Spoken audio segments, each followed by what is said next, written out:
Hello everyone, this is Ruby Saroj. Welcome to my new channel Learn with Ruby Saroj. आज मैं आप लोगों के बीच चैप्टर नंबर 30 भौगोलिक परंपराएं एवं अध्ययन से जितने भी इम्पोर्टेंट क्वेश्चन हैं लेकर आई हूँ। आइए आप हमारे साथ रिवीजन करिए, क्योंकि एग्ज़ाम नज़दीक है, रिवीजन करना ज़रूरी है। तो चलिए स्टार्ट करते हैं। क्वेश्चन नंबर 1 है, जर्मन के किस भूगोलवेत्ता ने पृथ्वी के वाह खोल अर्थात भूपटल को भूगोल अध्ययन का प्रधान विषय बताया था? तो रिस्थोफेन ने। कह रहे कि जर्मन के किस भूगोलवेत्ता ने पृथ्वी के वाह खोल अर्थात भूपटल को भूगोल अध्ययन का प्रधान विषय बताया था? तो रिस्थोफेन ने। किस विद्वान के मतानुसार विश्व का अभिप्राय भूगोल के अनेक संदर्भों में कर सकते हैं, जैसे सैलानियों का विश्व, विश्व मानचित्र, विश्व व्यापार आदि? तो लेहमैन का। किस विद्वान के मतानुसार विश्व का अभिप्राय भूगोल के अनेक संदर्भों में कर सकते हैं, जैसे सैलानियों का विश्व, विश्व मानचित्र, विश्व व्यापार आदि? तो ये है लेहमैन का। किस भूगोलवेत्ता ने कहा था कि भूगोल पृथ्वी के क्षेत्रों का अध्ययन है और ये क्षेत्र एक दूसरे से भिन्न होते हैं? तो हेटनर ने। किस भूगोलवेत्ता ने कहा था कि भूगोल पृथ्वी के क्षेत्रों का अध्ययन है और ये क्षेत्र एक दूसरे से भिन्न होते हैं? तो हेटनर ने कहा। क्वेश्चन नंबर 4 है कि किस प्रसिद्ध विद्वान ने कहा था कि भूगोल स्थानों का विज्ञान है जो देशों के विशेषताओं तथा संभाविताओं का विवेचन करता है? तो ब्लास ने कहा था। क्वेश्चन नंबर 5 है कि किस भूगोलवेत्ता का यह वक्तव्य है कि भूगोल भूतल के प्रादेशिक भिन्नताओं का अध्ययन महाद्वीपों, देशों, जनपदों तथा स्थानों के संदर्भ में करता है? तो हेटनर ने। क्वेश्चन नंबर 6 है, किस भूगोलवेत्ता ने एंडीज पर्वतीय देशों के निवासियों को अमेजन बेसिन तटीय मैदान व द्वीपों के निवासियों में भिन्न प्रकृति का बताया था? तो हम्बोल्ट ने। क्वेश्चन नंबर 7 है कि किस विद्वान ने उस बात पर बल दिया कि विभिन्न पर्यावरणीय दशाओं में मनुष्य सदैव समानुकूल कर जीवित बना व समस्त भौगोलिक वातावरण में एकता देख उसकी प्राकृतिक व सांस्कृतिक क्रियाओं के प्रति समायोजन कर स्थिर बना रहा? तो ये कथन रैटजेल का है। किस भूगोलवेत्ता ने प्राकृतिक पर्यावरण के प्रत्यक्ष प्रभावों का वर्णन न करते हुए उनकी सांस्कृतिक गतिविधियों व अन्य सांस्कृतिक संपर्कों का क्षेत्रीय प्रारूप के संदर्भ में वर्णन किया तथा उसने पर्यावरणीय नियतिवाद के नियम को नकार दिया? डिफोर्ड। इन्फ्लुएंस ऑफ जियोग्राफिक इन्वायरमेंट नामक पुस्तक किस भूगोलवेत्ता की रचना है? तो सैम्पुल की। भूगोलवेत्ताओं में से कौन मानव भूगोल को सामाजिक ही नहीं प्राकृतिक विज्ञान मानता था? तो ये ब्लास का है। कौन क्या है भूगोल के अतिरिक्त रैटजेल में महत्वपूर्ण योगदान दिया है? तो राजनीतिक भूगोल में।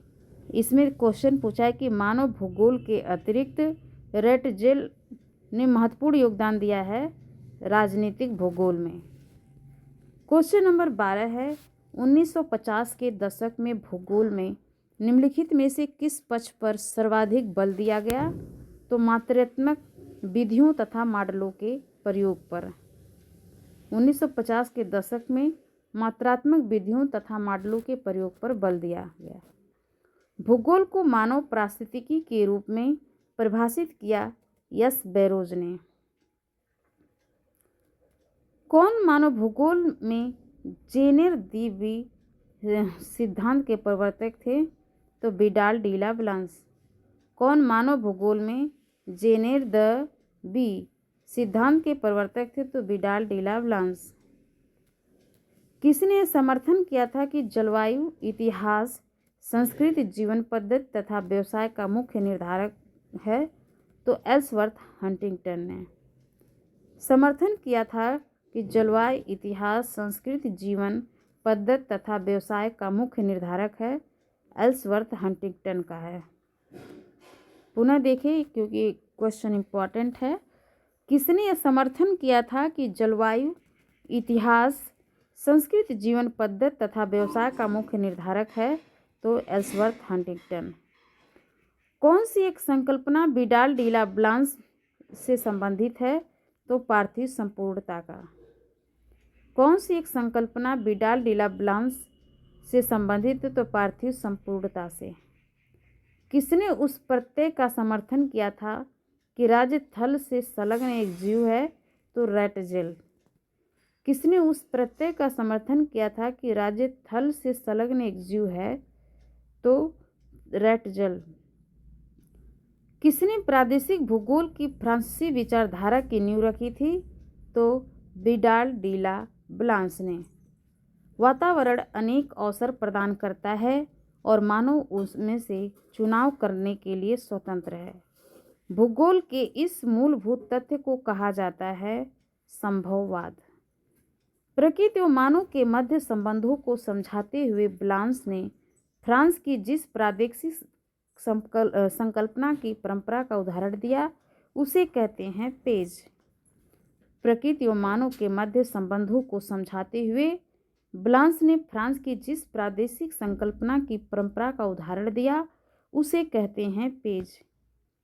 निम्नलिखित में से कौन जर्मनी के 12 रहने वाले जर्मन वासियों को जीवन पद्धति के अध्ययन से जुड़ा रहा?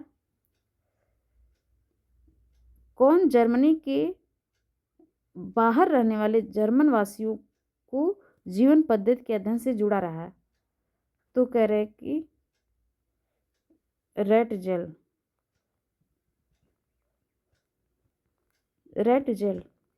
क्वेश्चन नंबर 23 है कि निम्न में से किसने भूगोल को अस्थिर पृथ्वी तथा अथक मानव के परिवर्तनशील संबंधों के अध्ययन के रूप में परिभाषित किया? ई चर्चिल सैंपल। किसने भूगोल को अस्थिर पृथ्वी तथा अथक मानव के परिवर्तनशील संबंधों के अध्ययन के रूप में परिभाषित किया? तो ई चर्चिल सैंपल। किस भूगोलवेत्ता ने भूगोल को पादप पारिस्थितिकीय विज्ञान कहा? तो बैरोज ने। किस भूगोलवेत्ता ने अपनी पुस्तक एग्रीकल्चरल ऑरिजिन्स एंड डिस्पर्सल्स में मानव संस्कृति के प्रारूप उन देशों के प्राकृतिक वातावरण की उपज है? तो सावर। किस भूगोलवेत्ता ने अपनी पुस्तक एग्रीकल्चरल ऑरिजिन्स एंड डिस्पर्सल्स में मानव संस्कृति के प्रारूप उन देशों के प्राकृतिक वातावरण की उपज है? यह कथन सावर का है। किस भूगोलवेत्ता ने कहा कि भौतिक भूगोल विश्व की भौतिकी की इस प्रमुख समस्या उन संबंधों के सिद्धांतों को निश्चित करता है जो जीवन के दृश्य घटनाओं का संबंध अजैव प्रकृति से करते हैं? तो ये कथन हम बोल रहे हैं। किस भूगोलवेत्ता ने कहा कि भौतिक भूगोल विश्व की भौतिकी की प्रमुख समस्या उन संबंधों के सिद्धांतों को निश्चित करता है जो जीवन की दृश्य घटनाओं का संबंध अजैव प्रकृति से करते हैं? तो हम बोल रहे हैं। क्वेश्चन नंबर 26 है किस भूगोलवेत्ता ने कहा था कि भौतिक भूगोल के अन्याय तत्वों में संबंधता का अभाव है? वह विशिष्ट विज्ञानों का समूह है जिसमें प्रत्येक का अध्ययन उसके लिए किया जाता है? तो किर्कब्रायन ने। भौतिक भूगोल के अन्याय तत्वों में संबद्धता का अभाव है? वह विशिष्ट विज्ञानों का समूह है जिसमें प्रत्येक का अध्ययन उसके लिए किया जाता है? तो किर्कब्रायन का। क्वेश्चन नंबर 27 है भूगोल की किस शाखा के अंतर्गत मानव तथा उसके पर्यावरण के मध्य स्थापित पारस्परिक संबंधों और उससे उत्पन्न भूदृश्यों एवं तत्वों का अध्ययन किया जाता है? तो मानव भूगोल। भूगोल के किस शाखा के अंतर्गत मानव तथा उसके पर्यावरण के मध्य स्थापित पारस्परिक संबंधों और उससे उत्पन्न भूदृश्यों एवं तत्वों का अध्ययन किया जाता है? तो मानव भूगोल। निम्नलिखित में से कौन सा भूगोल मानव भूगोल का भाग नहीं है? तो पर्यावरण भूगोल मानव भूगोल का भाग नहीं है। किस विद्वान ने प्राकृतिक विज्ञान और सामाजिक विज्ञान के विभाजन को भी दुर्भाग्यपूर्ण बताया था? तो हार्टसोन ने प्राकृतिक विज्ञान और सामाजिक विज्ञान के विभाजन को दुर्भाग्यपूर्ण बताया था। तो हार्टसोन ने प्राकृतिक परिस्थितियों के प्रभावों की व्याख्या करते हुए किस विद्वान ने कहा था कि यूरोप की अपेक्षाकृत ठंडे देशों के निवासी बहादुर किंतु बुद्धि तथा तकनीक कुशलता में क्षीण होते हैं? यह कथन है अरस्तू का। प्राकृतिक परिस्थितियों के प्रभावों की व्याख्या करते हुए किस विद्वान ने कहा था कि यूरोप की अपेक्षाकृत ठंडे प्रदेशों के निवासी बहादुर किंतु बुद्धि तथा तकनीक कुशलता में क्षीण होते हैं? ये कथन अरस्तू का है। किस भूगोलवेत्ता ने डार्विन के प्राकृतिक चयन पर आधारित विकासवाद को स्वीकार किया और प्राकृतिक पर्यावरण को सर्वशक्तिमान भौगोलिक कारक के रूप में प्रस्तुत किया? तो फ्रेडरिक रैटजेल ने। किस इतिहासकार ने लिखा कि मिस्र की सभ्यता का विकास वहां की उपयुक्त भौगोलिक परिस्थितियों के कारण ही संभव हो पाया था? तो हेरोडोटस। किस विद्वान ने जनसंख्या वितरण के माध्यम से मानव जीवन पर पर्यावरणीय दशाओं के प्रभाव को समझाने का प्रयास किया? तो रैटजेल ने। क्वेश्चन नंबर 34 है कि किस यूनानी विचारक ने आराम पसंद एशियाई लोगों तथा मेहनती यूरोपीय निवासियों को उनकी पर्यावरणीय भिन्नता का परिणाम बताया था? तो हिप्पोक्रेटस। एंथ्रोपोजियोग्राफी पुस्तक की रचना रैटजेल भूगोलवेत्ता ने की थी। किसने कहा था कि मानव भूतल की उपज है? उसका अर्थ केवल इतनी ही नहीं कि वह पृथ्वी का बच्चा है, बल्कि उसकी मिट्टी की धूल है। पृथ्वी माता ने उसे जन्म दिया है, उसका पालन पोषण किया है, उसके कार्यों को निर्धारित किया है। यह कथन सेम्पुल का 36 का बी। अमेरिकी भूगोलवेत्ता हंटिंगटन किस विचारधारा के समर्थक थे? तो अमेरिकी भूगोलवेत्ता हंटिंगटन नियतवादी विचारधारा के समर्थक थे। किस भूगोलवेत्ता ने अपनी रचनाओं में इस बात पर बल दिया कि मानवीय विकास में ऐतिहासिक संस्कार महत्वपूर्ण भूमिका निभाते हैं? तो ये कथन रैटजेल का है। किस भूगोलवेत्ता ने अपनी रचनाओं में इस बात पर बल दिया कि मानवीय विकास में ऐतिहासिक संस्कार महत्वपूर्ण भूमिका निभाते हैं? तो ये कथन रैटजेल का। क्वेश्चन नंबर 48 है, किस विद्वान का एक कथन है कि पर्वतों पर रहने वाले लोगों को प्रकृति ने मजबूत कर दिए हैं जिससे वह ढालों पर चढ़ सके? समुद्र तटीय लोगों को इसने कमजोर व शिथिल बनाया है, किंतु उनकी छाती और भुजाओं को खूब विकसित किया है। ये कथन सेम्पुल का है। निम्नलिखित में से कौन सी एक संकल्पना वाइडल डीला ब्लांस से संबंधित नहीं है? तो भूदृश्य लैंडस्केप, ये जो है कि अरिस्थोपन से संबंधित है, और सभी जो है कि वाइडल डीला ब्लांस से संबंधित है, जैसे पार्थिव एकता, विशिष्ट जीवन पद्धति, संभववाद। ये वाइडल डीला ब्लांस से संबंधित है, लेकिन 40 का ए जो है वो अरिस्थोपन से संबंधित है, इसलिए ये इनसे संबंधित नहीं है। तो 40 का ए है। क्वेश्चन नंबर 41 है कि किसने सर्वप्रथम वास्तविकता से संबंधित विज्ञानों का वर्गीकरण प्रस्तुत किया था? तो इमैनुअल कांट ने। इमैनुअल कांट ने सर्वप्रथम वास्तविकता से संबंधित विज्ञानों का वर्गीकरण प्रस्तावित किया था। क्वेश्चन नंबर 42 है कि निम्नलिखित में से किसने नवनियतवाद के लिए व्यवहारिक संभाव्यवाद शब्दावली का प्रयोग किया था? किसने नवनियतवाद के लिए व्यवहारिक संभाव्यवाद शब्दावली का प्रयोग किया था? तो जॉर्ज टैथम। नियतवाद की संकल्पना भूगोल के किस संप्रदाय के साथ संबंध है? तो जर्मन। रैटजेल का कार्य किस संकल्पना पर आधारित था? तो भौतिक पर्यावरण ने मानव क्रियाओं को नियंत्रित करता है। मानव भूगोल में क्रियाशीलता के सिद्धांत को सविस्तार प्रतिपादित किया था? तो विडाल डीला ब्लांस। क्वेश्चन नंबर 46 है कि भौतिक वातावरण विकास की अनेक संभावित दिशाओं के लिए सुअवसर प्रदान करता है तथा यह प्रगति की विशिष्ट दिशाओं में मानवीय उत्तमों पर निर्भर करता है। भूगोल का यह आधारभूत स्वरूप जाना जाता है संभाव्यतावाद। क्वेश्चन नंबर 47 है कि 19वीं शताब्दी का एक अग्रगामी जर्मन भूगोलवेत्ता जिसने राज्य के जैव सिद्धांत ऑर्गेनिक थ्योरी ऑफ स्टेट का प्रतिपादन किया था तो रैटजेल ने। निम्नलिखित में से किसने मानव पर्यावरण संबंध के मानव महत्व सिद्धांत को संभाव्यतावाद नाम दिया तो लूसिया फेब्रे ने।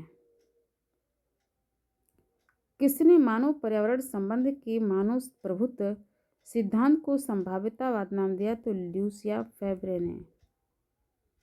किस भूगोलवेत्ता का मत था कि प्रकृति ने कोई ऐसा निश्चित मार्ग तय किया नहीं कि जिस पर चलने के लिए मनुष्य को विवश होना पड़े, बल्कि प्रकृति मनुष्य के सम्मुख अनेक साधन तथा संभावनाएं प्रस्तुत करती है। तो ये कथन विडाल डी ला ब्लांस का है। फिर इसके बाद क्वेश्चन नंबर 50 का फिर से देखते हैं कि प्राकृतिक पर्यावरण मानव समाज के स्वरूप को निर्धारित नहीं कर सकता है तो ब्लांस का कथन है। क्वेश्चन नंबर 51 है निम्नलिखित किस समूह में संभाव्यतावाद के प्रतिनिधि हैं तो जे ब्रून्स, OH की स्पेट, विडॉल डे ला ब्लांस। तो ये सभी जो है कि संभाव्यवाद के प्रतिनिधि हैं। क्वेश्चन नंबर 52 है कि किस भूगोलवेत्ता ने मानव भूगोल के अध्ययन में अधिवास एवं मार्ग को प्रमुख महत्व प्रदान किया तो सी सावन ने। फिर इसके बाद दर्शन शास्त्र में वह स्थिति जिसमें अर्थ ज्ञान को समस्यापूर्ण स्थिति के समाधान और समायोजन के संदर्भ में अनेक कार्यों तथा अनुभव के शब्दों में परिभाषित किया है, ये कथन व्यवहारिकतावाद है।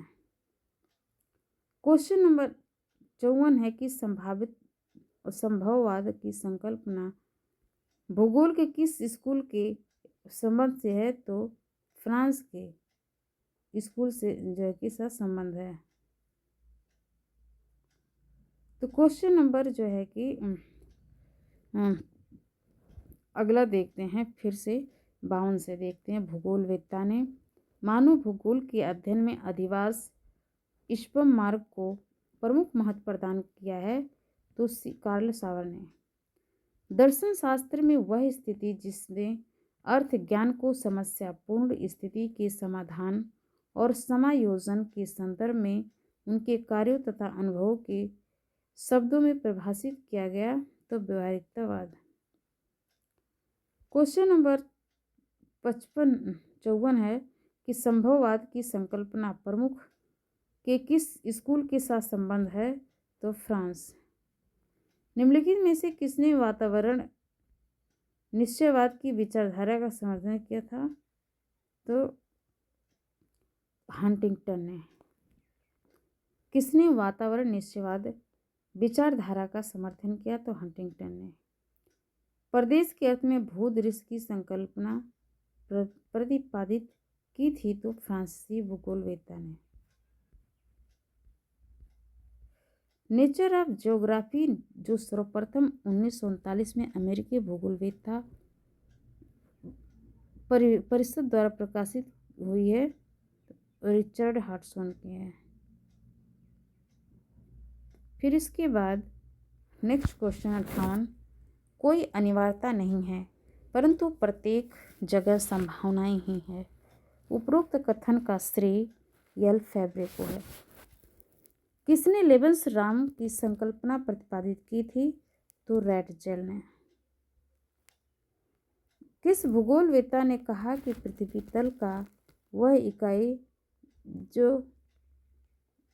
इकाई जो अपने विशिष्ट अभिलक्षणों के कारण अपने समीपवर्ती अन्य क्षेत्रों में भिन्न समझा जाता है, यह प्रदेश कहलाता है मांक हाउस का। पृथ्वी तल का वह कोई क्षेत्र जो अपने विशिष्ट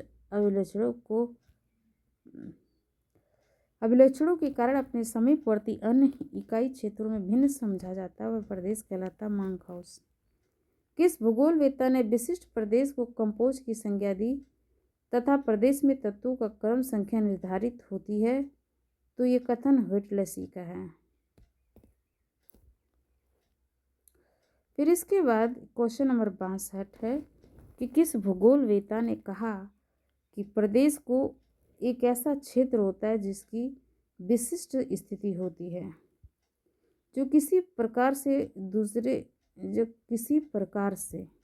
दूसरे क्षेत्रों से भिन्नता होता है तथा जो उतनी दूरी तक फैला होता है जितनी दूरी तक वो भिन्नता की जाती है। तो ये कथन हार्टशोर का है।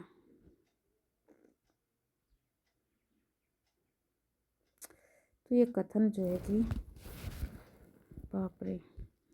क्वेश्चन नंबर 62 का देखते हैं।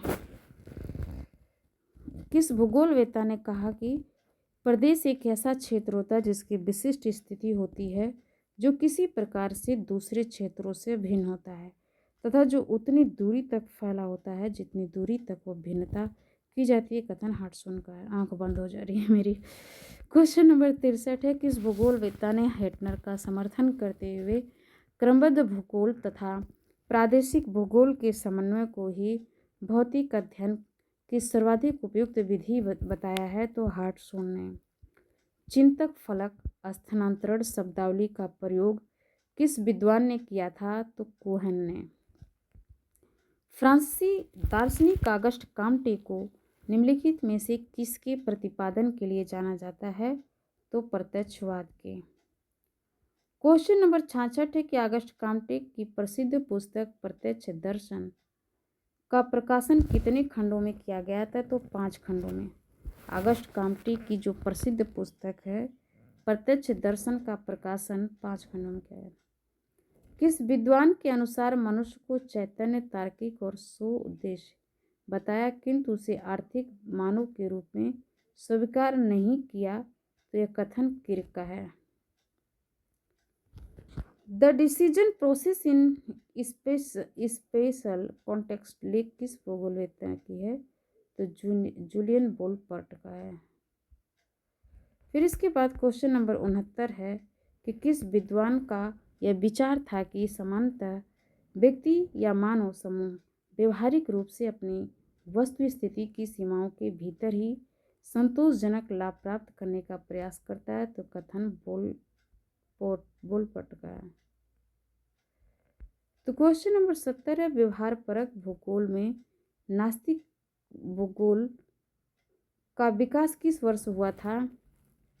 व्यवहार परक भूगोल में मस्तिष्क का भूगोल का विकास किस वर्ष हुआ था? तो 1960 में। किस भूगोलवेत्ता ने निष्कर्ष निकाला कि व्यक्ति के निर्णय का उद्देश्य अधिकतम संतोष प्राप्त करना था, न कि अधिकतम लाभ? तो 71 का बी वोल्पर्ट। भूगोल में मात्रात्मक विधियों के व्यवहारिक प्रयोग का सर्वप्रथम महत्वपूर्ण कार्य माना जाता है? ये कथन मैककार्टी का है। क्वेश्चन नंबर अगला है 73 के भूगोलवेत्ता को मानव प्रदेशों की संकल्पना को प्रतिपादित करने का श्रेय PM रॉक्सबी का है।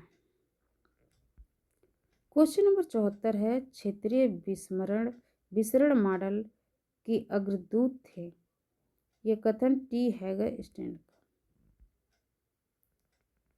क्वेश्चन नंबर 75 निम्नलिखित में से किसे भूगोल में मानवीय गणना का स्थापित करने के लिए? तो क्वेश्चन नंबर जो है कि 75 का फिर देखते हैं कि किसे भूगोल में मानवीय उपागम को स्थापित करने का श्रेय? तो P फ्यूतुआन का है। मानववादी भूगोल की निम्नलिखित में से कौन सी मूल संकल्पना है? तो विकास एवं जीवन की गुणवत्ता। क्वेश्चन नंबर 77 है कि वातावरण अनेक अवसर प्रदान करता है और मानव उनमें से चुनाव करने के लिए स्वतंत्र है। भूगोल की उस मूलभूत तथ्य को कहा जाता है संभववाद। किस भूगोलवेत्ता ने कहा था कि भौतिक पर्यावरण मानव क्रियाओं को नियंत्रित करता है? ये कथन किसका है? तो संभववाद का है। वातावरण अनेक अवसर प्रदान करता है और मानव उनमें से चुनाव करने के लिए स्वतंत्र है। तो भूगोल के उस मूलभूत तथ्य को संभववाद कहा जाता है। किस भूगोलवेत्ता ने कहा था कि भौतिक पर्यावरण ने मानव क्रियाओं को नियंत्रित किया है? तो यह कथन रैटजेल का है। व्यवहारात्मक पर्यावरण से तात्पर्य है कि पर्यावरण के फलन के रूप में मानव व्यवहार। फिर इसके बाद व्यवहारात्मक पर्यावरण से तात्पर्य है पर्यावरण के फलन के रूप में मानव व्यवहार।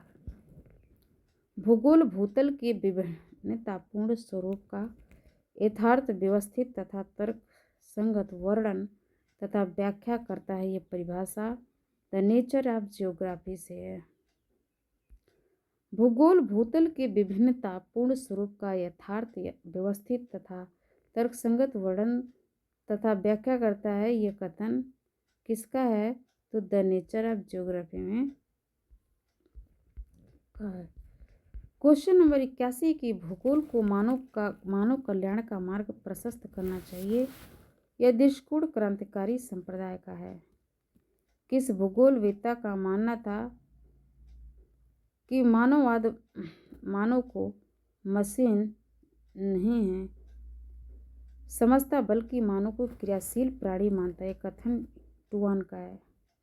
किस भूगोलवेत्ता का विचार था कि मानववाद एक ऐसी धारणा है जिसके अंतर्गत स्त्री पुरुष अपने विचार कर्मों और विशेषताओं को अपने तर्क तक की क्षमता के आधार पर अपने जीवन की परिस्थिति सुधार कर सकते हो? कथन राल्फ का है। निम्नलिखित में से कौन सा भूगोलवेत्ता ने कहा कि उत्तर आधुनिकवादी चिंतन सामाजिक संबंधों के क्षेत्र में किस प्रकार के सार्वभौमिक सिद्धांत को संदेह की दृष्टि से देखता है और ऐसे सिद्धांतों के प्रतिपादन की संभावना अस्वीकार किया था? कौन? तो डियर है। किस भूगोलवेत्ता के अनुसार सामाजिक व्याख्या स्थान और काल सापेक्ष है तथा उत्तर आधुनिकवादी भूगोलवेत्ता अध्ययन के लिए चुनी गई है?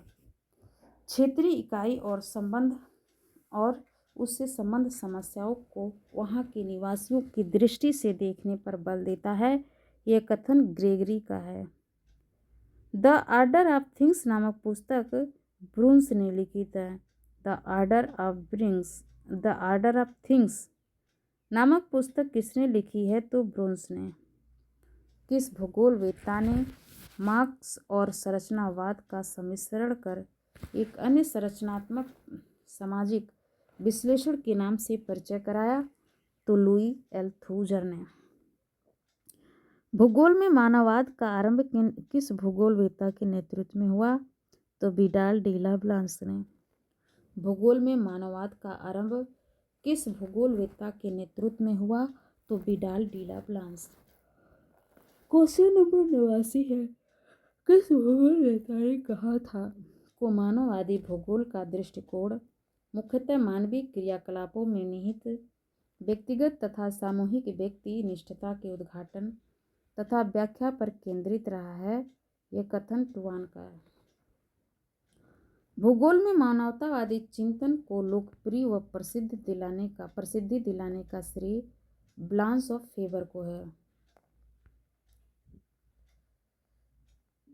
भूगोल में मानवतावादी चिंतन को लोकप्रिय व प्रसिद्धि दिलाने का श्रेय ब्लांस ऑफ फेबर को है।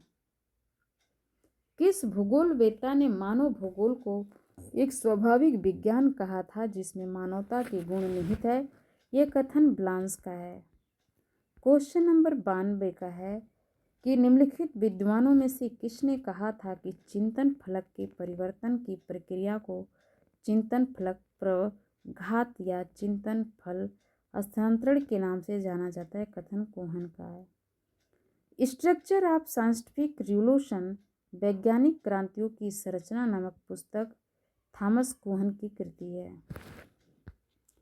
क्वेश्चन नंबर 94 है, निम्नलिखित विद्वानों में से किसने कहा कि विभिन्न प्राकृतिक पर्यावरणीय दशाओं में मनुष्य सदैव समानुकूल कर जीवंत बना व समस्त भौगोलिक वातावरण में एकता देख उसकी प्राकृतिक व सांस्कृतिक क्रियाओं के प्रति समायोजन का स्थिर बना रहा तो रैट जेल का है। एग्रीकल्चर वर्जिन्स एंड डिस्पर्सल्स नामक पुस्तक की रचना साउर विद्वान ने की। 19वीं शताब्दी में नोमेटिक या आइडियोग्राफिक शब्दावली का प्रयोग कांट विद्वान ने किया। किस भूगोलवेत्ता के मतानुसार भूगोल में द्विभाजन की उत्पत्ति आंतरिक आवश्यकता से नहीं हुई बल्कि उस दार्शनिक सोच से हुई जिसने मनुष्य को शेष प्रकृति से पृथक करके भूदृश्यों के पृथक अध्ययन का प्रयत्न किया? तो हॉटसन ने। संरचनात्मक के प्रवर्तक कौन थे? तो फर्डिनांड द सस्योर ने। संरचनात्मक के प्रवर्तक फर्दिनांद द सस्योर थे। क्वेश्चन नंबर 99 है कि व्यवहारिक संभववाद का सिद्धांत किससे संबंधित है? तो ग्रिफिथ टेलर का। भौतिक भूगोल और मानव भूगोल के बीच भौगोलिक द्वैत को कहते हैं द्वैतवाद। भौतिक भूगोल और मानव भूगोल के बीच भौगोलिक द्वैत को कहते हैं द्वैतवाद। नियतवाद द्वारा प्रतिपादित होता है प्राकृतिक वातावरण का प्रभाव। Location analysis in human geography पुस्तक के रचयिता कौन है? तो पीटर हैगेट। क्षेत्रीय भिन्नता की अवधारणा किसने दिया है? तो रिचर्ड हॉटसन ने। क्वेश्चन नंबर 104 है कि वियना सर्किल का संबंध किस विचारधारा से है? तो तार्किक प्रत्यक्षवाद से। संभववाद की संकल्पना भूगोल के किस स्कूल के साथ संबंध है? तो फ्रेंच। मानव की गतिविधियां जीव भौतिक पर्यावरण से अनुकूलित और कभी कभी निर्धारित होती है।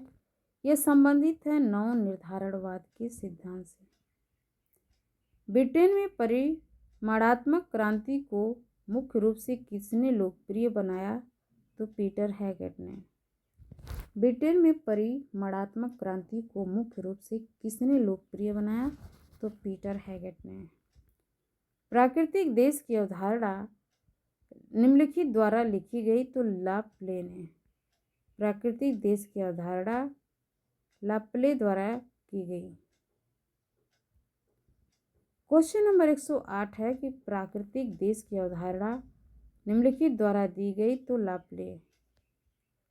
स्थानिक संगठन की अवधारणाएं मुख्यतः निम्नलिखित से प्रेरणा लेती है कथन संभववाद के है। एंथ्रोपोज्योग्राफी नामक पुस्तक की रचना रैट जेल ने की है। भूगोल को सर्वप्रथम किसने सामान्य और विशिष्ट में विभाजित किए? तो वारेनियस ने। कोसाफर ने भूगोल में विशिष्टवाद का जनक किसे माना? तो कांट को। विशिष्टवाद का जनक कांट को। किसने मुख्य रूप से मानव को केंद्र में रखते हुए पर्यावरण की अवधारणा का वह परिष्कार करके भूगोल में द्वैतता की समस्या का हल करने का प्रयास किया? किसने मुख्य रूप से मानव को केंद्र में रखते हुए पर्यावरण की अवधारणा का परिष्कार करके भूगोल में द्वैतता की समस्या का हल करने का प्रयास किया? तो एच बैरोज। प्रकृति मनुष्य को किसी विशिष्ट मार्ग पर नहीं चलती, लेकिन वह अनेक संभावनाएं प्रस्तुत करती हैं, जिससे मनुष्य में को चुनने के लिए स्वतंत्रता होती है। यह कथन किसका है? फिर से देखते हैं कि किसने मुख्य रूप से मानव को केंद्र में रखते हुए पर्यावरण की अवधारणा को परिष्कार करके भूगोल में द्वैतता की समस्या का हल करने का प्रयास किया? तो यह एच बैरोज। प्रकृति मनुष्य को किसी विशिष्ट मार्ग पर नहीं चलाती है, लेकिन वह अनेक संभावनाएं प्रस्तुत करती है जिससे मनुष्य को चुनने के लिए स्वतंत्रता होती है। यह कथन संभववादी पागम का है। क्वेश्चन नंबर 115, रिचर्ड पीट का संबंध किस पैराडाइम में है? तो क्रांतिकारी भूगोल। रिचर्ड पीट का संबंध किस पैराडाइम से है? तो क्रांतिकारी भूगोल। वह सिद्धांत जो प्राकृतिक वातावरण का मानव के ऊपर प्रभाव को सर्वोपरि माना है। तो रेडजर कौन है? वह सिद्धांत एक बार और देखते हैं। रिचर्ड पीट का संबंध किस पैराडाइम से है? तो क्रांतिकारी भूगोल। वह सिद्धांत जो प्राकृतिक वातावरण का मानव के ऊपर प्रभावों को सर्वोपरि माना गया। तो नियतवादी। 117 है कि निम्नलिखित समूहों में से कौन सा संभववाद का प्रतिनिधित्व करता है? तो पी ब्लास, जीन ब्रूस, आइसा आई बोमन। तो ये जो है कि संभववाद का प्रतिनिधित्व करता है। मानव भूगोल में पार्थिव एकता के सिद्धांत को सर्वप्रथम निरूपित किया था ब्लास ने। वह दार्शनिक दृष्टिकोण जो इस बात का पक्षपोषण करता है कि मनुष्य अपनी प्रकृति के निर्माण के लिए उत्तरदायी होता है। यह कथन किसका है? तो एग्जिस्टेंशियलिज्म अस्तित्ववाद का है। रेडजल का कार्य आधारित इस संकल्पना पर है कि भौतिक पर्यावरण ने मानव क्रियाओं को नियंत्रित किया है। क्वेश्चन नंबर 121 है कि कौन सी भौगोलिक विचारधारा का विकास का सही अनुक्रम है? तो निश्चयवाद, संभववाद, मात्रात्मक क्रांति, व्यवहारवाद से संबंधित है। फिर इसके बाद भूगोल में क्रांतिकारी विचारधारा केंद्रित है तो वातावरण के बारे में निर्णयकर्ताओं की मानसिक धारणा पर। क्वेश्चन नंबर 123 है मात्रात्मक क्रांति के संदर्भ में कौन असत्य है? तो 123 का बी असत्य है। जो सत्य है उसे देखते हैं। भूगोल में मात्रात्मक क्रांति के फलस्वरूप वस्तुनिष्ठता तथा वैज्ञानिक दृष्टिकोण उभर कर आया है। भूगोल में मात्रात्मक क्रांति को 4 अवस्थाओं में विभक्त किया जा सकता है। मात्रात्मक क्रांति से भूगोल को वर्णनात्मक स्वरूप में परिवर्तन लाना और उसे वैज्ञानिक विषय बनाना है। क्वेश्चन नंबर 124 निम्नलिखित कथनों पर विचार कीजिए। कौन सा कथन सही है? तो सी पहला और दूसरा। भूविज्ञान या भौमिकी वह विज्ञान है जिसमें पृथ्वी का निर्माण करने वाली शैलों का अध्ययन किया जाता है। भूविज्ञान के अंतर्गत पृथ्वी संबंधी अनेकानेक विषय आ जाते हैं जैसे खनिज शास्त्र, तलहट विज्ञान आदि है। तो एक पहला और दूसरा है। तो क्वेश्चन नंबर 125 है निम्नलिखित कथनों पर विचार कीजिए। उपरोक्त में से कौन सा कथन सही है? तो पहला, जिरलैंड ने भूगोल और भूभौतिक में भेद व्यक्त किया। वह भूकेंद्रीय दृष्टिकोण में विश्वास व्यक्त करता था। क्वेश्चन नंबर 126 भूविज्ञान के संदर्भ में निम्न कथनों पर विचार कीजिए। कौन सा कथन सही है? तो कह रहे पहला, दूसरा, चौथा। भूविज्ञान पृथ्वी के इतिहास के बारे में अंतर्दृष्टि प्रदान करता है। वर्तमान युग में भूविज्ञान का वाणिज्यिक महत्व अधिक बढ़ गया है। भूविज्ञान भूतकाल के जलवायु परिवर्तन के संबंध में अंतर्दृष्टि नहीं देता है। तो कह रहे कि इसमें 126 का 1, 2, 4 सही है। तो एक तो देखिए कि भूविज्ञान पृथ्वी के इतिहास के बारे में अंतर्दृष्टि प्रदान करता है। दूसरा है वर्तमान युग में भूविज्ञान का वाणिज्यिक महत्व अधिक बढ़ गया है। और चौथा, यह पर्यावरणीय हल सुझाव रख सकता है। तो पहला, दूसरा, चौथा। क्वेश्चन नंबर 127 निम्नलिखित कथनों पर विचार कीजिए। उपरोक्त कथनों में से कौन सा सही है? तो पहला और दूसरा। मात्रात्मक विधियों का प्रयोग कर स्थान निर्धारणीय विश्लेषण का निष्कर्ष ज्ञात किया जाता है तो उसे उस प्रक्रिया को स्थानीय विश्लेषण कहते हैं। स्थानिक विज्ञान के अनुयायी मानव भूगोल को सामाजिक विज्ञानों का घटक मानते हैं। तो पहला और दूसरा दोनों सही हैं। स्थानिक विश्लेषण के संदर्भ में निम्न कथनों पर विचार कीजिए। कौन सा कथन सही है? तो पहला और दूसरा। स्थानिक विश्लेषण में सामान्य रेखी मॉडल का प्रयोग कर निष्कर्ष निकालते हैं। स्थानिक आंकड़ों के विश्लेषण में सांख्यिकी विधि का प्रयोग करते हैं। तो इस प्रकार पहला दूसरा सही है। क्वेश्चन नंबर 129 कथनों पर विचार कीजिए। तो कह रहे कि दोनों सही है। अंतःक्रिया वस्तुओं, विचारों और मनुष्यों की गतिशीलता और संपर्क का परिणाम होते हैं। अंतःक्रिया द्विपक्षीय प्रक्रिया है जिसमें दोनों पक्ष कम या अधिक मात्रा में एक दूसरे को प्रभावित करते हैं। पहला दूसरा। 130 से निम्नलिखित कथनों पर विचार कीजिए। कौन सा कथन सही है? तो 130 का 1 और 2। पर्यावरण के कारणों के प्रभाव की चर्चा भूगोल में 19वीं सदी से छाई रही है। डार्विन की रचना ऑरिजिन ऑफ स्पीशीज ने मानव और वातावरण के बीच संबंधों को वैज्ञानिक रूप से दर्शाया है। तो इस प्रकार पहला दूसरा दोनों कथन सही है। 131 के निम्नलिखित कथनों पर विचार कीजिए। तो कौन सा कथन सही है? पहला, किसी क्षेत्र देश को जहाँ जलवायु, प्रकृति, वनस्पति और मृदा ने वहाँ की संस्कृति, अर्थव्यवस्था और जन समाज को प्रभावित किया है, तो यही जो है सही है। मिलान करने के लिए दिया है नेचर ऑफ ज्योग्राफी, रिचर्ड हार्टसॉन का है। नेचर ऑफ ज्योग्राफी, भूगोल की प्रकृति, रिचर्ड हार्टसॉन का है। और geography a modern synthesis, David Harvey का है। ज्योग्राफी ए मॉडर्न सिंथेसिस किसका है? तो डेविड हार्वे का है। अर्ड कुंडे कार्लरीटर का है। Explanation in geography D Harvey का है। तो 132 का ये सही है। 133 का कह रहा है फिर मिलान के लिए दिया है। कौन सही है? तो कह रहे हैं कि कास्मास वान हमबोल्ट का है। अर्डकुंडे कार्लरीटर का है। एंथ्रोपोज्योग्राफी फ्रेडरिक रेडजल का है। Principles the geography man Vidal de la Blache का है। 133 का सी है। 134 का निम्नलिखित कथनों पर विचार कीजिए। उपरोक्त कथनों में से इनमें से कौन रेडजल से संबंधित है? तो कह रहे पहला, दूसरा, तीसरा। 19वीं शताब्दी के द्वितीय अर्ध में रेडजल की जर्मन भूगोल में प्रधानता रही। रेडजल ने नृविज्ञान एंथ्रोपोलॉजी शब्द का जनन किया। रेडजल डार्विन की प्रजातीय विकास के सिद्धांत से अत्यधिक प्रभावित था। तो पहला, दूसरा, तीसरा सही है।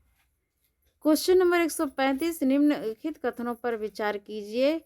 कौन सा सही है? कर पहला, विडाल डी ला ब्लांस ने पर्यावरणीय निश्चयवाद का प्रभावी खंडन प्रस्तुत किया।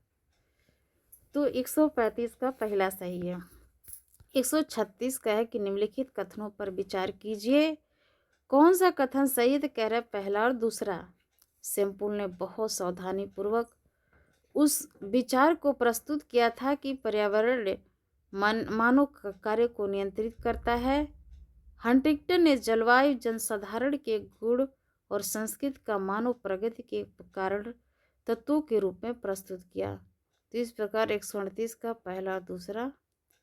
136 का सी सही। 137 का अगर विचार कीजिए कौन सही है? तो कह इसमें भी सी सही है, पहला और दूसरा।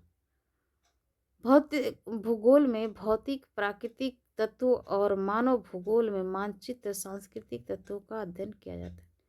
यूनानी, रोमन और अरब भूगोलवेत्ता की रचना में भी द्वैतवाद का लक्षण दिखाई देते हैं। तो कह रहे कि ये दोनों कथन सही है। क्वेश्चन नंबर 138 है कि निम्न कथनों पर विचार कीजिए। कौन सा सही है? तो कर इसमें भी 1 और 2। भौतिक भूगोल शब्द की उत्पत्ति 18वीं शताब्दी में जर्मन के प्रसिद्ध भूगोलवेत्ता वारेनियस ने की। 20वीं शताब्दी में मनुष्य को भौतिक भूगोल से अलग कर दिया गया। तो पहला और दूसरा। 139 है कि निम्नलिखित कथनों पर विचार कीजिए। कौन सा सही है? तो कह रहा पहला और दूसरा।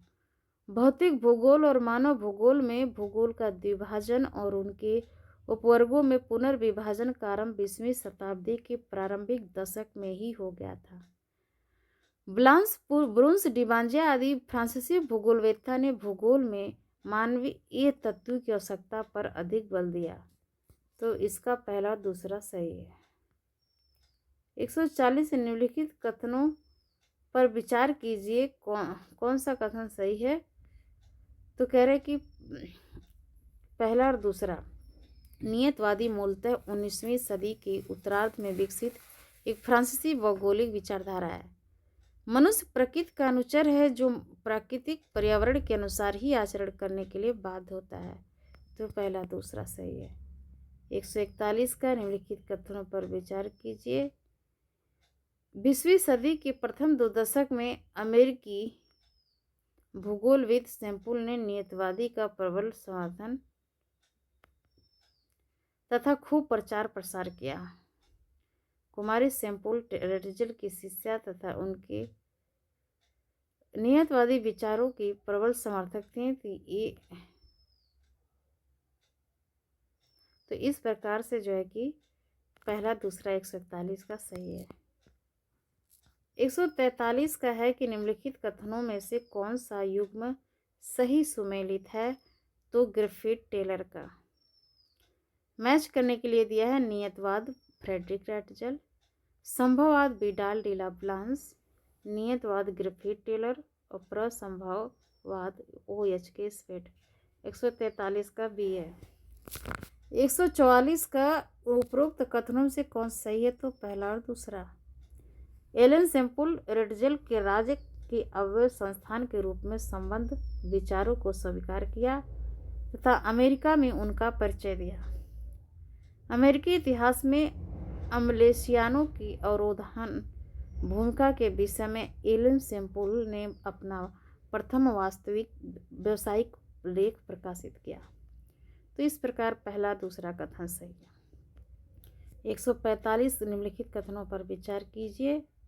संभववाद 20वीं शताब्दी के पूर्वार्ध में विकसित फ्रांसीसी विचारधारा है।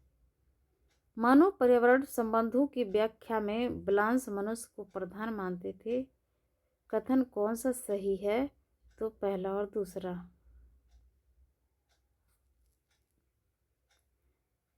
146 का है कि निम्नलिखित कथनों पर विचार करें। सही है कर पहला दूसरा। तो विडाल डी ला ब्लांस को संभववाद का प्रतिपादन माना जाता है। क्या है प्रतिपादक माना जाता है। लुसियन फेब्रे, ब्रूंस डिमांजिया आदि उनके फ्रांसीसी भूगोलवेत्ता ने उनका समर्थन किया।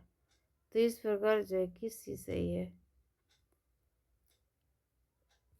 इसके बाद 147 का कि किसका सुमेल नहीं है। तो पहला नहीं है। जो सुमेल है उसे देखते हैं। जेलेन भू राजनीति का है। पैराडॉक्स विकास ध्रुव सिद्धांत का है। रेटजल का एंथ्रोपोज्योग्राफी है। तो इसका ये सही नहीं है।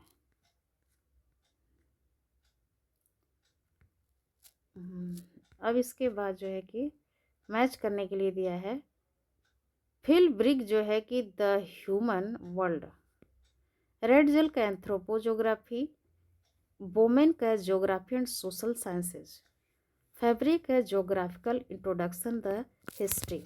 149 का 20 है ये। 150 निम्नलिखित कथनों पर विचार कीजिए। कौन से पहला दूसरा दोनों। ब्लांस के शब्दों में मनुष्य के लिए प्रकृति का स्थान एक सलाहकार से अधिक नहीं हो सकता, जबकि ब्रूंस मनुष्य प्रकृति में प्रकृति को ही श्रेष्ठ मानते थे। डिमांजिया ने मानवीय क्रियाकलापों की महत्ता पर बल देते हुए स्पष्ट किया कि उपजाऊ मिट्टी में तब तक अच्छी खेती नहीं की जा सकती जब तक कि मनुष्य अपनी शक्ति तथा तकनीक का प्रयोग नहीं करता। तो कौन सा सही है। तो कह रहे पहला और दूसरा दोनों कथन सही है।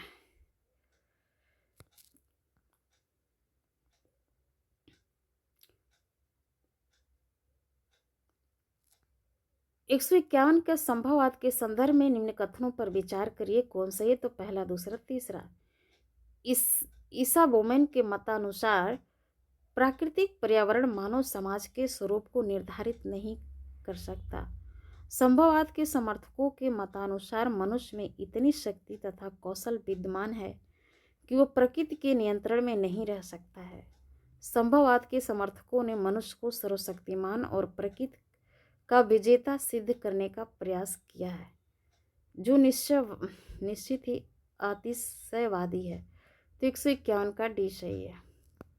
152 के निम्नलिखित कथनों पर विचार करें। कौन सही है? कह रहा पहला और दूसरा। क्रमबद्ध उपागम के अंतर्गत अध्ययन क्षेत्र को एक पूर्ण इकाई मानकर उसके विभिन्न भौगोलिक तत्वों या प्रकरणों का क्रमिक रूप से अध्ययन किया जाता है। क्रमबद्ध भूगोल को मौलिक विशेषता यह है कि यह विषय या प्रकरण प्रधान होता है। तो पहला दूसरा दोनों। निम्नलिखित कथनों पर विचार करें। कौन सही है? तो कह रहे कि 1 और 2 दोनों है। भौगोलिक अध्ययन की क्रमबद्ध विधि और प्रादेशिक विधि परस्पर घनिष्ठ रूप से संबंधित तथा एक दूसरे की पूरक है। क्रमबद्ध भूगोल में संपूर्ण अध्ययन क्षेत्रों का एक पूर्ण इकाई मानकर उसके विभिन्न तत्वों का अध्ययन किया जाता है, जबकि प्रादेशिक भूगोल में अध्ययन उपविभाग, उपक्षेत्र या प्रदेश के अनुसार अलग अलग किया जाता है। कह रहे कि 154 का निम्न कथनों पर विचार करें। कौन सही है? कह रहे 1 और 2 दोनों सही है। भौगोलिक चिंतन पर मनुष्य का प्रभाव 1900 से 1950 के दशक में अधिक रहा। प्रत्ययवाद के प्रभाव के परिणाम स्वरूप उत्पन्न मात्रात्मक क्रांति के अंतर्गत उन घटनाओं, तथ्यों तथा संबंधों के अध्ययन पर अधिक ध्यान दिया जाने लगा जिसे प्रत्यक्ष रूप से देखा जा सकता है। तो 1 और 2 दोनों कथन सही है। फिर इसके बाद है 155। निम्न कथनों पर विचार करिए। कौन सा कथन सही है? तो कह रहे तीनों कथन सही। व्यवहारवाद का मूल दर्शन संस्कृत शास्त्र या घटना क्रिया विज्ञान है, जो मूल निरपेक्ष और वस्तुनिष्ठ अध्ययन को अपूर्ण मानता है। व्यवहारवादी चिंतन के आरंभिक विकास में विलियम किर का योगदान महत्वपूर्ण है। व्यवहारवादी मान्यताओं और धारणाओं का प्रचार प्रसार भूगोल में अर्थशास्त्र के मध्य आया था। तो इस प्रकार 1, 2, 3 सही है। 156 है कि मात्रात्मक क्रांति के संदर्भ में निम्नलिखित कथनों पर विचार कीजिए। कौन सा सही है? तो कह रहे कि 2, 3, 4। इसने भूगोल को स्थानिक ज्यामिति तक सीमित कर दिया। इसमें क्षेत्रीय विज्ञान के विधि तंत्र का अनुसरण किया। इसने क्षेत्रीय संरचना के विधियों के विकास में सहायता की। 2, 3, 4। 157 है। कौन सा युग्म सुमेलित नहीं है? तो सी सही नहीं है। कंपेस जो है कि द विटलसी का है। जेनरे दवी बिडाल डीला ब्लांस का है। क्षेत्रीय भिन्नता अल्फ्रेड हेटलर का है। इस प्रकार जो है कि 157 का सी सही नहीं है। 158 के निम्नलिखित कथनों पर विचार करें। कौन सही है? तो कह रहे पहला। मानवीय भूगोल विषय की सामाजिक समर्थता की बढ़ती आवश्यकता पर निर्भर करता है। 159 निम्नलिखित कथनों पर विचार करें। कौन सा सही है? तो कह रहे पहला और दूसरा। लोगों के स्थानिक व्यवहार का उल्लेख होता है, स्थानिक बोध का उल्लेख होता है। तो इसका पहला दूसरा सही है। 160 के निम्नलिखित में से कौन से 3 मानवीय भूगोल के महत्वपूर्ण उपागम है? तो पहला, दूसरा, चौथा। आदर्शवादी, परिघटनात्मक और अस्तित्ववादी। आदर्शवादी, परिघटनात्मक और अस्तित्ववादी 1, 2, 4। 161 के निम्नलिखित कथनों पर विचार कीजिए। कौन सही है? तो कह रहे पहला और दूसरा। अपवादवाद रूपता भूगोल में नोमोथिक उपागम में घनिष्ठ रूप से संबंधित है। मानवतावाद मानव चेतना को केंद्रीय और सक्रिय भूमिका प्रदान करता है। तो पहला, दूसरा दोनों कथन सही है। 162 के निम्नलिखित कथनों पर विचार कीजिए। कौन सा सही है? तो कह रहे पहला और तीसरा। क्षेत्रीय विश्लेषण सकारात्मकवाद से संबंधित है। मानवतावादी भूगोल जीवन की घटनाओं के अर्थों एवं मूल्यों को समझने का प्रयास है। पहला और तीसरा। 163 के निम्नलिखित कथनों पर विचार कीजिए। भूगोल में मात्रात्मक क्रांति का उद्देश्य था। कौन सा कथन सही है? पहला और तीसरा। पहला, तीसरा, चौथा। भूगोल को भूविज्ञान बनाना और सूक्ष्म प्रादेशिक नियमों को विकसित करना। भूगोल में सार्वत्रिक नियमों को विकसित करना। तो 1, 2, 1, 3, 4 सही है। 164 निम्नलिखित कथनों पर विचार कीजिए। कौन सा कथन सही है? दूसरा। क्रांतिकारी भूगोल का विकास स्थानीय विश्लेषण की प्रतिक्रिया के रूप में हुआ। 165 निम्न कथनों पर विचार करें। कौन सा कथन सही है? तो कह रहा पहला, दूसरा और तीसरा। गुणात्मक विधियां केवल विशिष्ट अध्ययन किए गए मामलों पर जानकारी उत्पन्न करती है। 1970 के दशक तक शब्द गुणात्मक का उपयोग केवल मानव विज्ञान या समाज से में होता था। गुणात्मक शोधकर्ता डेटा संग्रहण के लिए अलग दृष्टिकोण अपना सकते हैं। तो इस प्रकार 1, 2, 3 सही है। 166 का है, निम्नलिखित कथनों पर विचार कीजिए। कौन सही है? कह रहे पहला और दूसरा। उत्तर आधुनिकतावाद एक युग या युगांतर का घोतक है जिसमें सामाजिक, सांस्कृतिक, वैचारिक मान्यताओं को राजनीतिक तथा मुक्त आर्थिक व्यवस्था की वैश्विक प्रक्रिया के संदर्भ में देखने का प्रयास किया जाता है। कुछ समालोचकों ने उत्तर आधुनिकतावाद को पूंजीवाद के अंतिम चरण की सांस्कृतिक चेतना बताया है। तो पहला और दूसरा सही है। निम्न कथनों पर विचार कीजिए। कौन सही है? तो कह रहा पहला और दूसरा।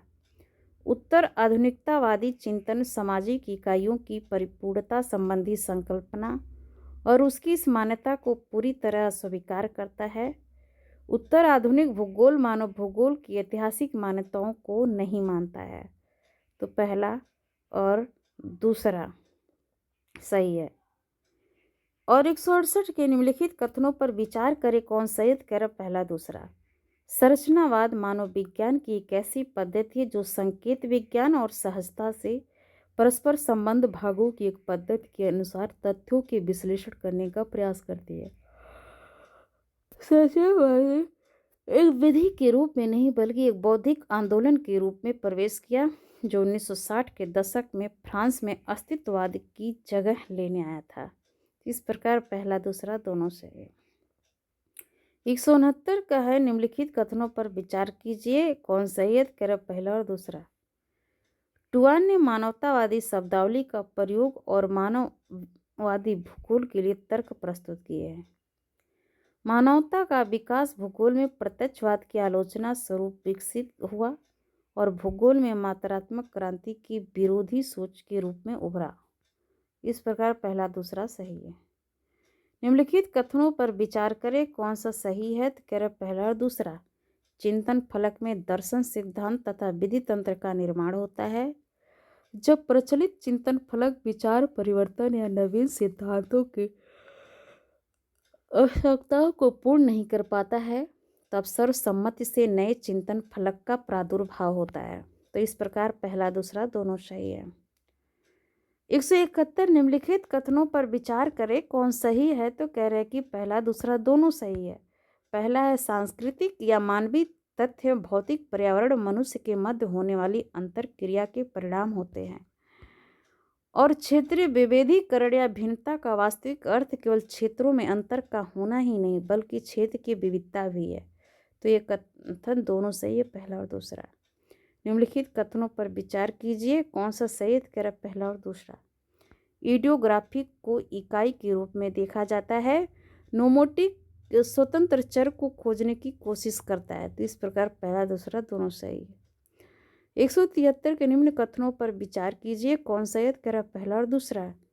पहला, मात्रात्मक क्रांति का अर्थ भौगोलिक तंत्र को समझने में सांख्यिकी एवं गणितीय तकनीकों का प्रयोग। मात्रात्मक विधियों ने भूगोल को एक प्रादेशिक विज्ञान बना दिया है। 174 का मैच करने के लिए दिया है। प्रत्यक्षवाद अगस्ट काम्टे का है। आदर्शवाद गुलके का है। उग्रवाद रिचर्ड पीट का है। मानवतावाद ईफू टुआन का है। तो 174 का जो है कि डी सही है। 175 के निम्न कथनों पर विचार कीजिए, कौन सही है? तो कह रहे 1, 2, 3। नियतवादी का प्रमुख केंद्र जर्मनी था, संभववादी का प्रमुख केंद्र फ्रांस था और नियतवादी की स्थापना संभववाद से पहले हुई थी। तो इस प्रकार से तीनों कथन सही है। 176 का है मैच करने के लिए दिया है रेटजिल की पुस्तक एंथ्रोपोजियोग्राफी और सैम्पुल का है इन्फ्लुएंस ऑफ जियोग्राफी इन्वायरमेंटल और जो है कि ब्लांस क्या है ह्यूमन ज्योग्राफी किसका है? तो ब्रूंस का है। ह्यूमन ज्योग्राफी ब्रूंस का है। और 2 का डी 2 का इसमें देखिए 2 कैसे दिया है? 4 का ए है, 4 का ए है, तो इसमें गलत दिया है क्या? 4 का ए होना चाहिए। रेड जेल का एंथ्रोपोजियोग्राफी ये सही है, ये भी तो होना चाहिए, लेकिन इसमें दिया है 4 का है तो प्रिंस ऑफ ह्यूमन ज्योग्राफी। 3 का बी है, 3 का बी दिया है एंथ्रोपोजियोग्राफी का, ये तो गलत से है। 1 का सी है, तो इसमें ये क्वेश्चन आप लोग देख लीजिएगा। रेड जेल का एंथ्रोपोजियोग्राफी है, सैम्पल का जो है इन्फ्लुएंस ऑफ जियोग्राफिक एनवायरनमेंट है और ह्यूमन ज्योग्राफी ह्यूमन ज्योग्राफी जो ब्रूंस का है। तो इस प्रकार से 176 का देख लीजिएगा। प्रिंस ऑफ ह्यूमन ज्योग्राफी ये ब्लांस का हो सकता है, ऐसे होगा तो सही है। 176 का ऐसे देख लीजिएगा, एक बार आप लोग भी देख लीजिएगा, मिला लीजिएगा। 177 का है निम्नलिखित वक्तव्यों पर विचार कीजिए, कौन सा सही है? तो पहला, तीसरा, चौथा। भूगोल को भू विज्ञान बनाना और सूक्ष्म प्रादेशिक नियमों को विकसित करना, भूगोल में सार्वत्रिक नियमों को विकसित करना, यही भूगोल में मात्रात्मक क्रांति का उद्देश्य था। रेडजेल ने मानव भूगोल शब्द गढ़ा, जिससे उसने किसके लिए प्रयुक्त किया था? तो मनुष्य और उसके कार्यों का भूपृष्ठ के संबंध में भूगोल। 179 के निम्नलिखित में से कौन सुमेलित नहीं है? तो डी सही नहीं, जो सुमेलित है एंथ्रोपोजियोग्राफी, देखो दे दिया है, रेडजेल का है। Problems of human geography the Demangeon का है। Influence of geographical environmental Semple Churchill का है, सैम्पुल का है। और analytic human geography Peter Haggett का है। तो इस प्रकार जो है कि इसका 179 का डी है। अब कथन कारण दिया है। 180 का है कि भूगोल में स्थानिक संगठन चिंतन फलक के अंतर्गत मॉडल निर्माण तथा सटीक सिद्धांत निरूपण पर अधिक बल दिया है। भूगोल में अंतर्जात मौलिक अभिधारणाओं की कमी रही है, तो ए आर दोनों सही, आर ए का सही व्याख्या है। 181 है कि निश्चयवादियों के अनुसार समान पर्यावरणों में रहने वाले व्यक्तियों को समान सामाजिक, आर्थिक, ऐतिहासिक विकास परिलक्षित है। व्यक्ति के जीवन का प्रत्येक पक्ष उसके निवास स्थान के प्राकृतिक पर्यावरण के प्रभाव का दर्पण होता है, तो ए आर दोनों से, आर ए का सही व्याख्या। 182 का है कि धरातल के विभिन्न क्षेत्रों में भू आकृतिक लक्षणों में अंतर को क्षेत्रीय विभेदीकरण के रूप में जाना जाता है। भूगोल की परिभाषा अंतर्संबंध विभेदक, विशिष्ट तथा विभिन्न घटनाओं के क्षेत्रीय अभिव्यक्ति पर आधारित है। करे ए आर दोनों सही, आर ए का सही व्याख्या है। वर्तमान समय में अधिकांश भूगोलवेत्ता उग्र नियतवाद को स्वीकार नहीं करते हैं। जो नियतवाद विचारधारा के समर्थक हैं वे भी मनुष्य पर प्रकृति का नियंत्रण नहीं बल्कि प्रभावी स्वीकार करते हैं, तो यार दोनों से, यार एक का सही व्याख्या। फ्रांसीसी भूगोलवेत्ता ने मानव भूगोल को एक पूर्ण इकाई के रूप में विकसित किया है और फ्रांसीसी भूगोलवेत्ताओं का विश्वास था कि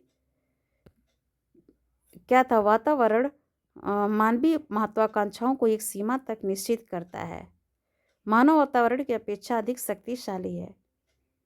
तो इस प्रकार ए आर दोनों सही, पर आर ई की सही व्याख्या नहीं है। निश्चयवादी के अनुसार सामान्य पर्यावरण में रहने वाले व्यक्तियों में समान सामाजिक, आर्थिक, ऐतिहासिक परिलक्षित होता है। व्यक्ति के जीवन का प्रत्येक पक्ष उसके निवास स्थान के प्राकृतिक पर्यावरण का प्रभाव का दर्पण होता है। तो यार दोनों से यार एक का सही व्याख्या। 186 का है कि फ्रेडरिक रेटजल मानव के भूगोल के विकास में महानतम योगदान करता रहे हैं। उनके योगदान सांस्कृतिक मानव वैज्ञानिकों द्वारा अत्यधिक सम्मानित है। यार दोनों सही है, आर्य का सही व्याख्या नहीं है। वह व्यक्ति जिसने फ्रांस में नए भूगोल के विकास का नेतृत्व किया विडाल डी ला ब्लांस थे। प्राचीन इतिहास तथा शास्त्रीय साहित्य के अपने अध्ययन के माध्यम से उन्होंने भूगोल की ओर अपना मार्ग बनाया। तो इस प्रकार AR दोनों सही है, पर आर्य का सही व्याख्या नहीं है। 188 के विज्ञान को प्रत्यक्ष अनुभव से संयुक्त करने के प्रयत्न को ही प्रत्यक्षवाद कहा जा सकता है। ऑगस्ट कॉम्टे ने प्रत्यक्षवाद का प्रतिपादन विज्ञान को धर्म और तत्व मीमांसा से अलग करने के उद्देश्य से किया था। तो यार दोनों सही, पर आर्य का सही व्याख्या नहीं है। भूगोल में स्थानिक संगठन चिंतन फलक के अंतर्गत मॉडल निर्माण तथा सटीक सिद्धांत निरूपण पर अधिक बल दिया जाता है। भूगोल में अंतर्जात मौलिक अवधारणाओं में कमी रही है। तो AR दोनों सही है, आर्य का सही व्याख्या है। आमूल परिवर्तनवाद मात्रात्मक क्रांति पर संपूर्णतः आधारित है। तो ये गलत है। कह रहे कि आमूल परिवर्तनवादी का मूल सामाजिक मान्यताओं को महत्व देना है। तो यही आर सही है, ये गलत आर सही है। 191 का कि मात्रात्मक क्रांति के अनुयायियों ने मानव भूगोल में स्थानिक विज्ञान के रूप में परिवर्तित किया है। उन्होंने माना कि मानव विवेकपूर्ण है और अपने लाभों को इष्टतम बनाने का प्रयास किया। तो AR दोनों से आर्य का सही व्याख्या। निश्चयवादियों के अनुसार सामान्य पर्यावरण में रहने वाले व्यक्तियों में समान सामाजिक, आर्थिक अथवा ऐतिहासिक विकास परिलक्षित होता है। व्यक्ति के जीवन का प्रत्येक पक्ष उसके निवास स्थान के प्राकृतिक पर्यावरण के प्रभाव का दर्पण होता है। तो इस प्रकार AR दोनों से आर्य का सही व्याख्या। मात्रात्मक क्रांति के अनुयायियों ने मानव भूगोल को स्थानिक विज्ञान के रूप में परिवर्तित किया। उन्होंने माना कि मानव विवेकपूर्ण है और अपने लाभों को इष्टतम बनाने का प्रयास करते हैं। यार दोनों सही, आर्य का सही व्याख्या। भूगोल में पर्यावरणीय निश्चयवाद का संबंध प्रमुखतः प्रजाति वितरण तथा जलवायु से है। ये सही है, आर गलत है। 194। इस प्रकार 194 का जो है कि सी है, इसमें ए सही, आर गलत है। 195 का है कि फ्रांसीसी जो है कि भूगोलवेत्ताओं ने मानव भूगोल को एक पूर्ण इकाई के रूप में विकसित किया। फ्रांसीसी भूगोलवेत्ताओं का विश्वास था कि वातावरण मानवीय महत्वाकांक्षाओं को एक सीमा तक निश्चित करता है, परंतु मानव वातावरण की अपेक्षा अधिक शक्तिशाली है। तो इस प्रकार AR दोनों सही, पर आर्य की सही व्याख्या नहीं है। 196 का है कि फ्रांसीसी भूगोलवेत्ताओं ने मानव भूगोल को एक पूर्ण इकाई के रूप में विकसित किया है। फ्रांसीसी भूगोलवेत्ताओं का विश्वास था कि वातावरण मानवीय महत्वाकांक्षाओं को एक सीमा तक निश्चित करता है, परंतु मानव वातावरण की अपेक्षा अधिक शक्तिशाली है। तो 196 का AR दोनों सही है, आर्य का सही व्याख्या नहीं करता है। सेम दे दिया है वही चीज़, तो इसे देख लीजिए। तो 196 क्वेश्चन है जो अब विगत वर्ष में पूछे गए कुछ इंपॉर्टेंट क्वेश्चन उसे देखते हैं। निम्नलिखित में से किस विद्वान के काल, स्थान, टाइम स्पेस भूगोल की अवधारणा दी थी? तो हार्वे ने दिया था। किस विद्वान ने काल, स्थान या टाइम स्पेस भूगोल की अवधारणा दी थी? तो हार्वे ने। किसने मानसिक मानचित्रण, मेंटल मैप की अवधारणा विकसित की थी? तो गोल्ड और वाइट ने। मानसिक मानचित्र की अवधारणा गोल्ड और वाइट ने। कौन ये 100 ईयर ऑफ ज्योग्राफी, ये 100 ईयर्स ऑफ ज्योग्राफी पुस्तक के लेखक हैं? तो फ्रीमैन TW। ये 100 ईयर्स ऑफ ज्योग्राफी पुस्तक के लेखक के फ्रीमैन TW।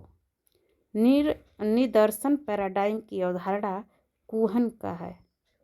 भूगोल ने नोमोथेटिक अप्रोच में से किस अध्ययन पर बल देते हैं? तो अनुभवजन्य अध्ययन पर बल देते हैं।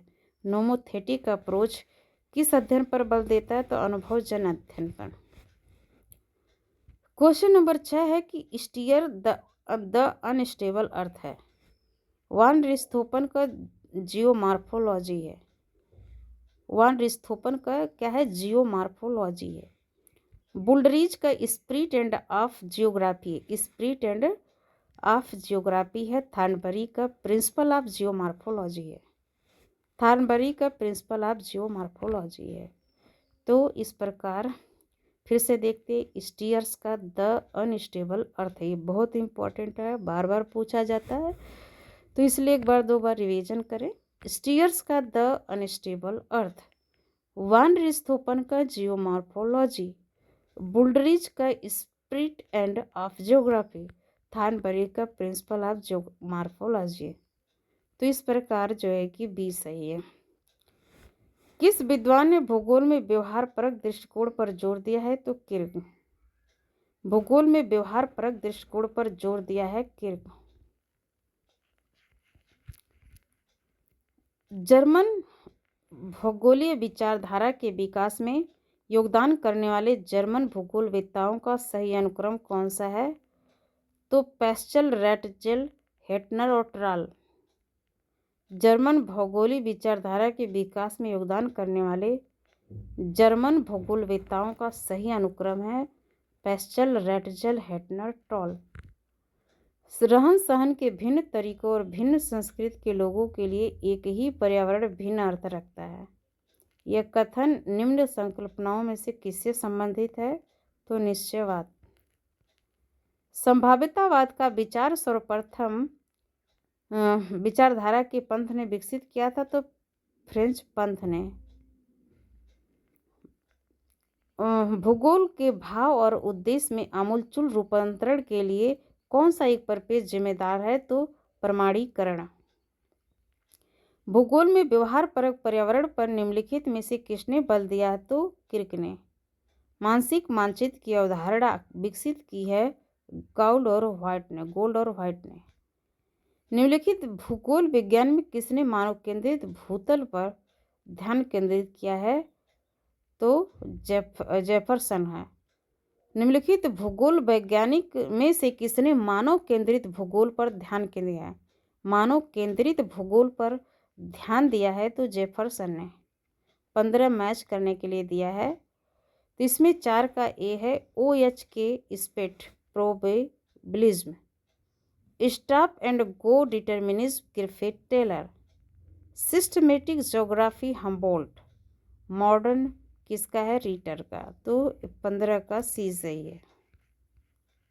16 है कि सामाजिक अथवा सांस्कृतिक रूप से क्षेत्रीय संकल्पना का निर्माण हुआ है। ये विचार निम्नलिखित में से किसके अंतर्गत आता है? तो उत्तर आधुनिकतावाद के। तो 16 का डी है, सामाजिक अथवा सांस्कृतिक रूप से क्षेत्रीय संकल्पना का निर्माण हुआ है। ये विचार उत्तर आधुनिकतावाद के अंतर्गत आता है। 17 का इसमें मैच करने के लिए दिया है अल्बर्ट डिमांजिया का है फ्रेंच स्कूल ऑफ जियोग्राफी। डिमांजिया का French school of geography, Ratzel का जर्मन स्कूल ऑफ जियोग्राफी और मैकिंडर का ब्रिटिश स्कूल ऑफ जियोग्राफी, इशाबोमेन का अमेरिकन स्कूल ऑफ जियोग्राफी। तो 17 का सी। ला जियोग्राफी ह्यूमन नामक पुस्तक लिखी है ब्रिटिश जीन ब्रून्स ने। ला जियोग्राफी ह्यूमन नामक पुस्तक किसने लिखी है? जीन ब्रून्स ने। प्रतिमान या पैराडाइम की अवधारणा का प्रतिपादन कोहेन ने दिया था। किसने भूगोल की परिभाषा जीव वितरण विज्ञान के रूप में की है? तो हेटनर। भौगोलिक विकास में पार्थिव एकता का सिद्धांत सदैव प्रबल रहा है। यह कथन किसके द्वारा प्रस्तुत किया गया? तो विडाल डी ला ब्लांस। ठहरिए और जाइए निश्चयवाद का प्रतिपादन ग्रिफिथ टेलर। निम्नलिखित लेखों में से किसने locational analysis in human geography नामक पुस्तक लिखी? तो पीटर हैगेट। नोमेथेटिक उपागम भूगोल किससे संबंधित है? तो नियम निर्माण अध्ययन से। भूगोल के ह्यूमनिस्टिक स्कूल की स्थापना टुआन ने किया है। निम्नलिखित लेखों में से किसने कहा कि आवश्यकताएं नहीं बल्कि प्रत्येक जगह असंभावनाएं हैं। इन संभावनाओं के स्वामी के रूप में मनुष्य उनके प्रयोग का निर्णायक है। तो यह कथन सी का फेब्रे का। निम्नलिखित में से कौन मात्रात्मक क्रांति का दार्शनिक आधार है? तो प्रत्यक्षवाद। किसने मानसिक मानचित्र की अवधारणा प्रस्तुत किया था? तो गोल्ड व्हाइट ने। निम्नलिखित कथनों को पढ़िए। उपयुक्त में से कौन सा कथन रेडजल से ही संबंधित होते हैं? तो इसका 1, 2, 3 सही है। रेडजल ने 19वीं शताब्दी के उत्तरार्ध में जर्मन भूगोल में आधिपत्य था। रेडजल एंथ्रोपोजियोग्राफी शब्द का प्रतिपादन किया। रेडजल डार्विन के प्रजातियों के विकास के सिद्धांत से अत्यधिक प्रभावित थे। तो 1, 2, 3 सही है। पर्यावरण, प्रतिबिंब और निर्णय लेने के बीच एक सशक्त संबंध होता है। तो व्यवहारवाद।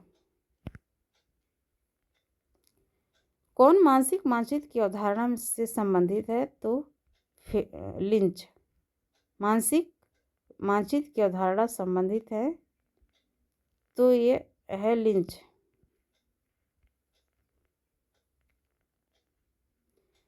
इसमें मैच करने के लिए दिया है सैम्पुल का निश्चयवाद है, ब्रंचिच का क्या है संभाव्यतावाद है, डेविस का क्रमबद्ध भूगोल है, वर्गस का सेकेंडरी 6 सिद्धांत है। तो 32 का सी सही है। विडाल डिला ब्लांस किस विचारधारा संबंधित? तो संभाव्यतावाद से। 34 के ई चर्च सैम्पुल निम्नलिखित में किस स्कूल ऑफ ज्योग्राफी से संबंध रखते हैं? तो अमेरिकन स्कूल ऑफ ज्योग्राफी से। कौन विद्वान व्यवहारगत भूगोल से संबंधित नहीं है? तो वाई फुटवान। किसे मानव भूगोल का जनक कहा जाता? तो रेडजल को। नवनिश्चयवाद ग्रिफिथ टेलरवाद, कल्याणपरक डीएम स्मिथ और व्यवहारगत विलियम किर्क। आधुनिक मानवतावादी कौन है? मूमन ओल्सन का है। तो इस पर 37 का 20 है। 38 का the principle of human geography के लेखक ई हंटिंगटन है। The principle of human geography E Huntington का है। वह दार्शनिक विचार जिसके अनुसार व्यक्ति अपने प्रकृति की रचना के लिए स्वयं जिम्मेदार है, वो जाना जाता है प्रत्यक्षवाद। किस भूगोलवेत्ता ने प्रदेश को भौगोलिक क्षेत्र के सांस्कृतिक रूप से एकीकृत, प्रथमतः आर्थिक रूप से एकीकृत और बाद में विचार, शिक्षा, मनोरंजन इत्यादि के मध्यक से एकीकृत क्षेत्र के रूप में परिभाषित किया है, जो इसे अन्य क्षेत्रों के रूप में पृथक करता है? तो के एंग। सिविलाइजेशन एंड क्लाइमेट पुस्तक के लेखक हंटिंगटन है। मानव भौगोलिक शब्द को रेडजल ने गढ़ा और उनके द्वारा किसका प्रयोग किया गया था? तो मानव और प्रकृति के बीच मैत्रीपूर्ण व्युत्क्रम संबंध का अध्ययन। भूगोल शास्त्रियों के निम्नलिखित योगदानों के क्रम का पता लगाएं। तो कह रहे कि 1, 2, 3, 4। तो इस प्रकार जो है कि 42 का डी जो है कि सही है। और 43 का भूगोल शास्त्रियों के निम्नलिखित योगदानों के क्रम का पता लगाएं। तो ए है प्रजातियों को उद्भव, कॉस्मॉस, मानव भौगोलिक, वैज्ञानिक भूगोल। तो इस प्रकार 1, 2, 3, 4 सही है। कौन नवनिश्चयवाद के समर्थक है? Griffith Taylor. क्रमबद्ध भूगोल को सैद्धांतिक क्षेत्रों में चला जाना चाहिए और क्षेत्रीय भूगोल को सामान्य खोज के लिए न कि अनन्य अध्ययनों की खोज के लिए चला जाना चाहिए। यह कथन विलियम बुंगे का है। परिमाणात्मक क्रांति के विकास में नूतन अध्ययन क्षेत्र प्रारंभ किया गया जो सामाजिक भौतिक विज्ञान कहलाता है और जो स्पष्ट करता है कि समाज की बीमाएं भौतिक बीमाओं के समरूप है और यह लोगों की संख्या, दूरी और समय को समाविष्ट करती है। यह किसने प्रारंभ किया था? तो इसका है J.Q. स्टीवर्ट। तो 46 का ए सही है। 47 का है कि परिणात्मक क्रांति का मुख्य जोर भूगोल में नियम निर्माण, मॉडल निर्माण और सिद्धांतीकरण को लाना है। द्वितीय विश्व युद्ध के बाद युवा भूगोलवेत्ताओं को समझ आया कि अनुभविक विवरणात्मक और गजेटियर भौगोलिकी प्रकार के भूगोल को साहित्य की भाषा के बजाय गणितीय भाषा के उपयोग द्वारा त्यागा जाए। तो ए आर दोनों सही, आर ए का सही व्याख्या है। इस प्रकार 196 प्लस ये 47 क्वेश्चन हम आपके बीच पढ़े। इसी तरह से आप लोग भी 1-2 बार पढ़ते रहें, रिवीजन करेंगे तभी आप एग्जाम में सफल हो पाएंगे। धन्यवाद।